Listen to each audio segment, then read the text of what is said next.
Hi, are you stuck in indecision? Are you paralyzed about what to do? Are you completely in frozen, non-active mode? Are you stuck between a rock and a hard place? Do you have a million things to do and you can't decide which one to do?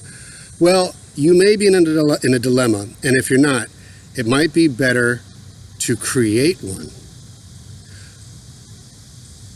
I'll explain about that after the introduction. Hi, my name is Dr. Jim Porter.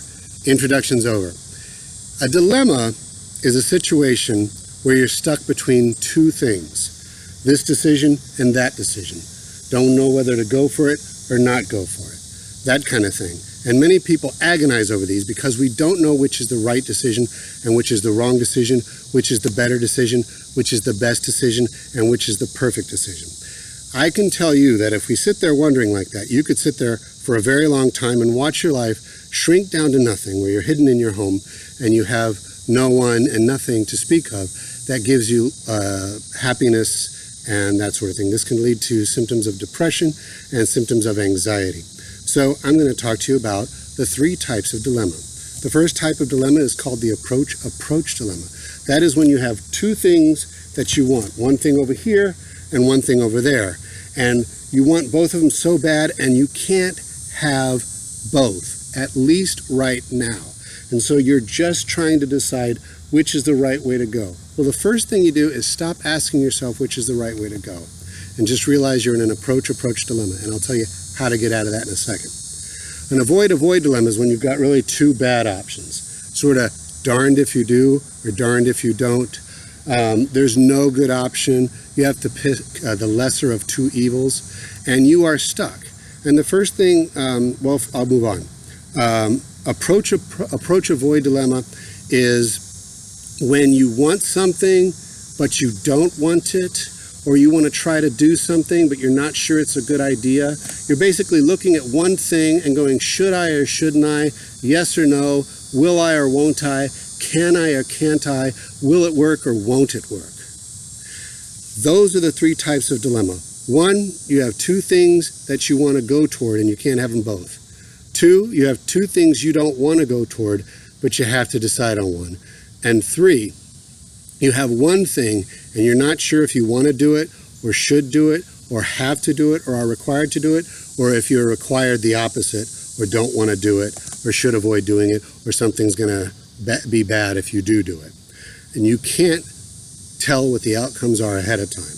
So the first thing I want to say about these dilemmas is you're going to start with the approach. If you have an approach avoid dilemma, I want you to change that, convert it to an approach dilemma. And I'll give an example of looking for a job or trying to ask someone out on a date. Let's do that one.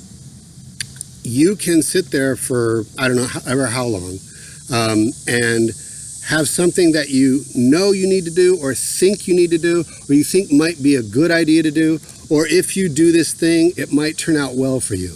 But you also worry that it might not. You might worry about disappointment and that kind of thing.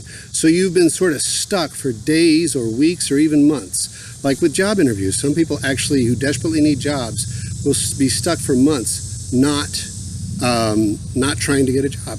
And people who are interested in partnering up and maybe building some romance and friendships in their life will be stuck in their homes or anywhere they can be that prevents them from the scary parts of taking social risks. And so what I want to do is say, in those situations, don't think of it as an approach avoid, do I want to or don't I want to? You're going to think of it as an approach. And that is, what am I going to decide to do? I have two options. I can keep doing the same thing I've been doing, or I can do this thing that I've been thinking about doing, or one of these things that I can think about doing, that I've been thinking about doing. And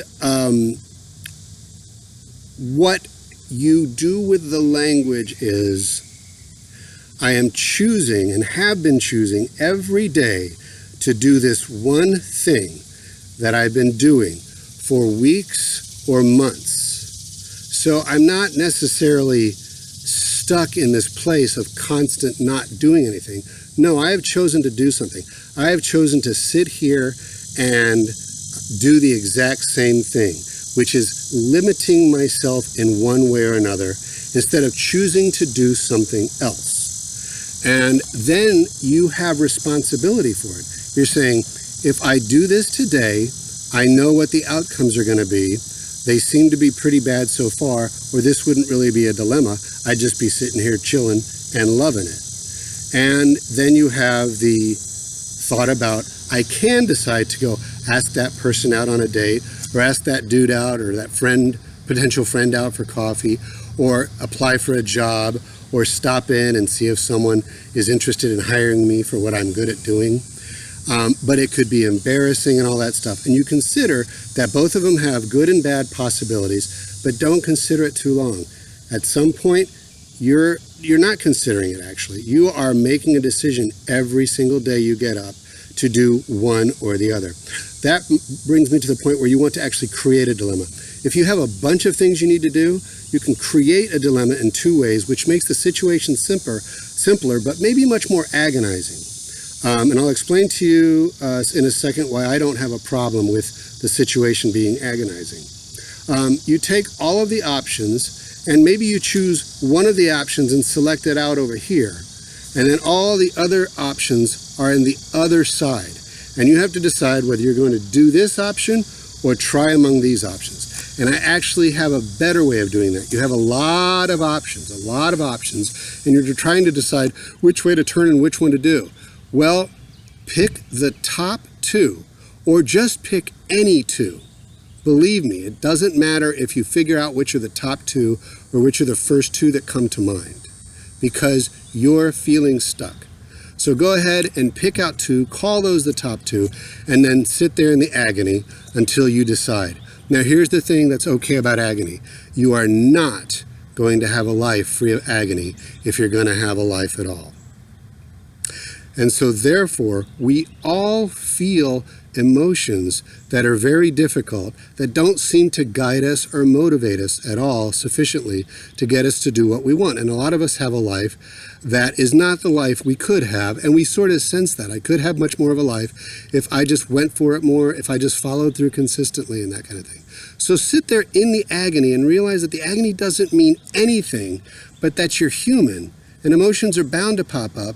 And there's no real fun or reliability in an easy choice, because an easy choice can often lead to a hard life. And what I mean by that is, if you think that the choice of just sitting there in indecision is easy, there's another part of you that knows it's very difficult. So sit there in agony and realize the agony is not communicating really anything to you. It's just a feeling. And then go back up into your higher brain, we call it, or the more new brain, and realize that when you make a decision and then act on it will be the only time you figure out what the actual outcome is. So the agony comes from the unknown, and the only way to create the known is to choose one. So, deciding.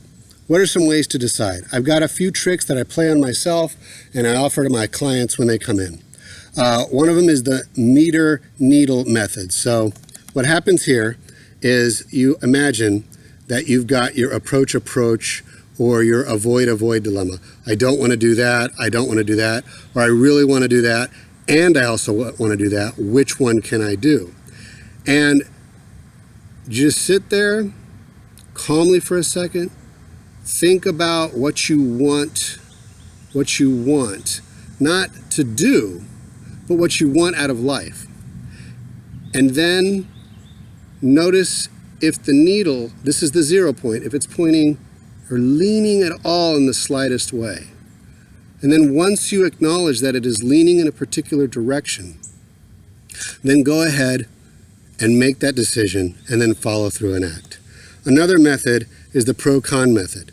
You take both sides and you write the pros and cons of this and the pros and cons of that. And you don't do any math, you don't add them up and decide which ones has more pros and cons. Just take a look at them and get a general idea of your sense of which one you want to go to. I'm trying to say that action is going to get you out of your agony. So the first thing that comes to your mind when you go with that meter needle method is to decide. And as soon as you can, act. Because after you decide, acting is not always a foregone conclusion. So you want to think about the idea that as soon as you decide, it's a commitment, and if you're not good at following through, you wanna go into that action pretty soon, but you don't want to necessarily act on impulse. I'm going to say sometimes you do want to act on impulse. Okay, and so one of the best ways to decide on something is to get out of that fight or flight or faint stage that you're in and say, wait a minute, what am I trying to accomplish with this decision? What is it that I want 12 weeks from now or 12 years from now? Do either of these reasonably allow for that to happen 12 years from now? Yes. Do both of them? Yes. Which one do I think has a better chance of doing that? Well, maybe this one. Which one's more attractive to me? Well, maybe this one. So then you just go with that one. You could be wrong in your decision, and you have to get used to that idea, because we all have to get used to that idea. We're going to be wrong over and over again. If you're never wrong, that means you've just never decided and acted on anything, which turns out to be sort of wrong. There's another method that I forget the gentleman who suggested this was, but you flip a coin. One of your decisions is heads and one of your decisions is tails, right? One of your options. And so you flip that coin, and then it lands on your hand, and you cover it up without looking at it. And remember where you kind of wished it would land. Where you kind of wished it would land is your decision. You have made a decision. I'm going to tell you what's going on here. When we're in a dilemma, we're stuck in panic mode, which is like the autonomic nervous system. It's the one that runs all your automatic processes. And it's sort of taken over your body, and it's screaming louder than your decision-making brain. So when you start to think, I am frankly going to make a decision, and start using these little maybe helps or tricks, then you are turning this brain on. It's more active, and you're going to get yourself to do something merely by decision. Not because you know it's the right decision, not because you know you're going to get the right outcomes, because you know you're not going to get any outcomes and find out what was the right decision until you make one. And a lot of times you'll be able to go back and make the other decision. Now, acting. How do you act on it? Just be ruthless with yourself. You are going to get used to the anxiety and the fear if you decide that no matter how horrible it feels, once you've made a little decision, turn it into a concrete action right away. And you won't necessarily enjoy it. In fact, a lot of the times you won't enjoy it at all. But up more in the prefrontal cortex, that part of you, whether it's loud or whether it's whispering and not as developed as you'd like it to be, this is how you develop it. You go with that decision. You go through the agony that's caused by this system that's trying to stop you here. Your sort of automatic processes that aren't really under your control. And you go through the fire of that to the other side to see what's there. You will survive. So you just decide that once I've decided the deal is done, I have given the command, and now I'm going to obey the command. That's the beauty of this. After a while, that teaches this system down here, like I said, the autonomic nervous system, the fight or flight and faint system, to not bother you when you've made a decision and not try to hold you back. And you'll notice that your symptoms start to get milder. Anything else I can say about this? I'm sure there was, but I'm pretty pleased with what we talked about today. Please tell me how you've triumphed in taking action over being stuck in inaction. And please leave a comment down in the comments for me. I appreciate your time.